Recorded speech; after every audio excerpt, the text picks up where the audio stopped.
Agartala rail স্টেশনের গেটের সামনে থেকে আটক যুবক। ধৃত যুবক সোনামুড়া মতিনগরের বাসিন্দা। তার নাম মানিক মিয়া। তার কাছ থেকে 3 কেজি 300 গ্রাম গাঁজা উদ্ধার করতে সক্ষম হয় আমতলী থানার পুলিশ।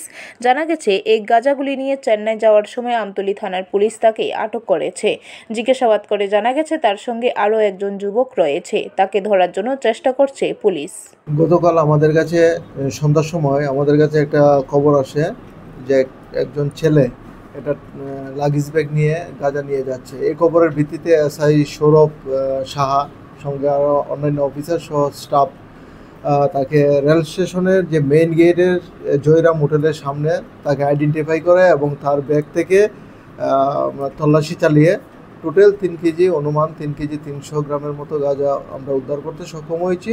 পরবর্তী সময় আমরা একটা স্পেসিফিক এনডিপিএস অ্যাক্টের মামলা নিয়েছি, যার number 79/2025 under section 20B 2B 27 clause A of NDPS act. আজকে তাকে আমরা 5 দিনের পুলিশ রিমান্ড চেয়ে আদালতে প্রেরণ করব। ব্যুরো রিপোর্ট, খবর ত্রিপুরা।